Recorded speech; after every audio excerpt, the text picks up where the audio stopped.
Yuan 1000 milliards de dollars. Voilà le chiffre impressionnant que les États-Unis sont sur le point d'investir pour sécuriser leur avenir. Mais ce n'est pas là où vous pensez. Les États-Unis s'apprêtent à couper les ponts avec la Chine et vous allez découvrir pourquoi ce n'est pas juste une autre guerre commerciale. C'est un changement majeur qui pourrait tout bouleverser. Le président Trump, toujours imprévisible, vient de faire un geste audacieux et c'est là que les choses deviennent intéressantes. Le Groenland, les tarifs, même Taïwan, tout cela est lié de manière que vous n'aviez probablement pas vu venir.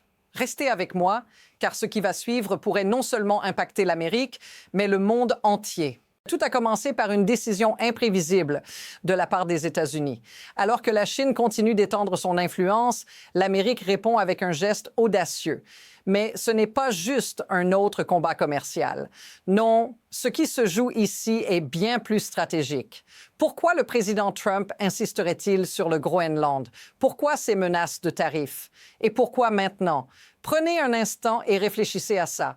Quel rôle joue le Groenland dans la sécurité nationale américaine? Et pourquoi ce conflit pourrait-il redéfinir la guerre froide moderne?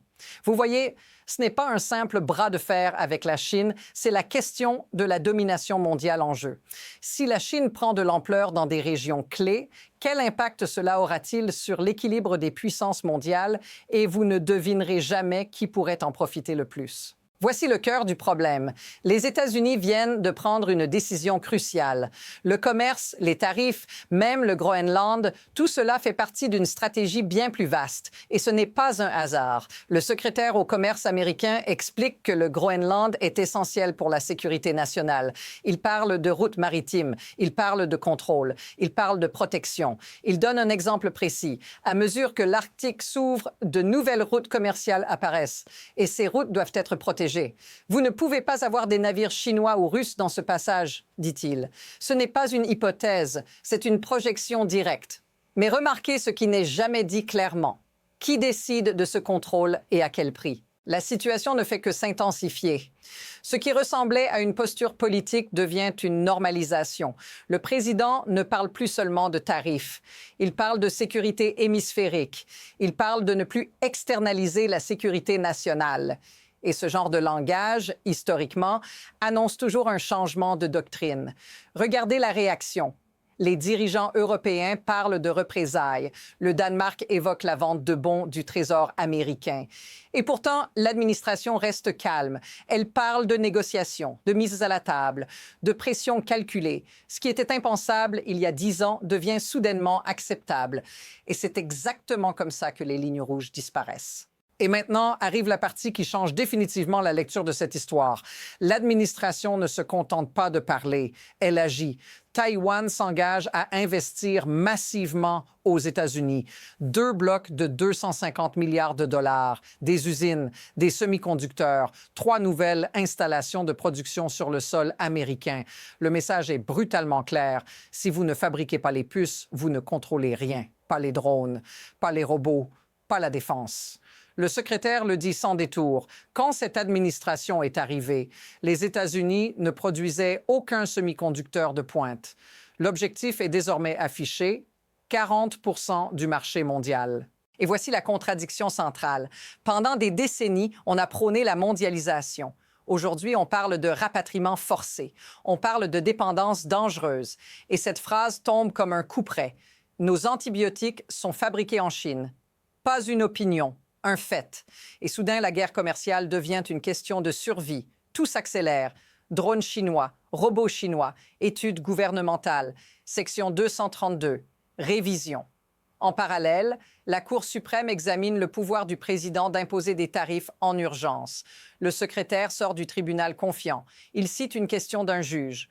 Vous pouvez couper le commerce à zéro, mais pas imposer un tarif? Et pendant que ce débat juridique se joue, les investissements continuent. Micron annonce 200 milliards de dollars. Intel devient un cas à part. L'État annule une subvention, récupère 10% du capital. Le secrétaire appelle l'ancien modèle un cadeau aux actionnaires. Le ton a changé, définitivement. Maintenant, mettons la géopolitique de côté une seconde. Et parce que ce qui se joue ici, ça vous concerne directement. Quand on dit qu'en cas de crise, un pays ne peut même pas produire ses propres médicaments, ce n'est pas théorique. Pendant la pandémie, on ne pouvait pas obtenir de masques, pas par manque d'argent, par manque de contrôle. Imaginez ce scénario étendu aux puces, à l'énergie, aux infrastructures. Le débat n'est plus idéologique. Il devient quotidien. Emploi, hôpitaux, sécurité.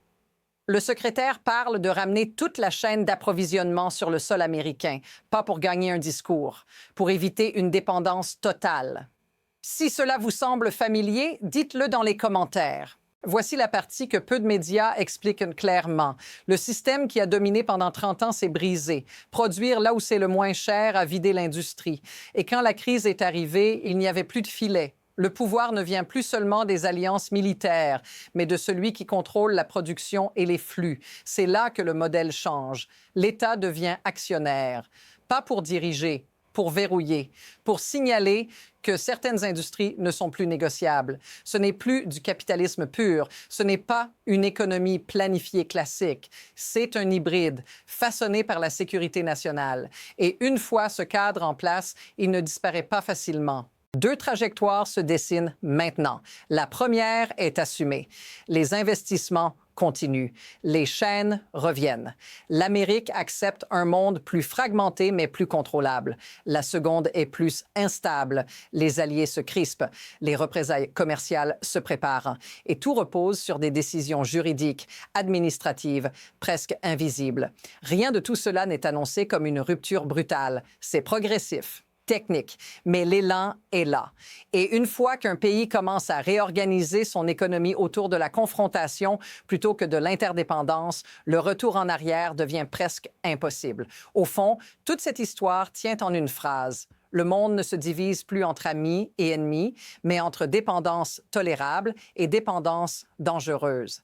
Les puces, les médicaments, l'énergie, les routes commerciales, même l'Arctique, tout entre dans cette logique. Pendant des années, on a dit que le commerce empêchait la guerre. Aujourd'hui, la dépendance est vue comme une faiblesse. Et ce que vous venez d'entendre, tarifs, Taïwan, Intel, Groenland, suit une seule ligne. Ce n'est pas encore une rupture officielle avec la Chine, mais ce n'est plus une coopération non plus. La vraie question n'est pas de savoir si cette stratégie est bonne ou mauvaise. La vraie question est, que se passe-t-il quand toutes les grandes puissances adoptent exactement la même logique en même temps? Parce que ce moment n'est pas la fin, c'est le début. Et le prochain mouvement est déjà en train de se former, hors caméra. Si vous voulez comprendre ce qui vient ensuite, abonnez-vous. On va continuer à décortiquer ce qui se joue avant que tout le monde ne fasse semblant d'être surpris.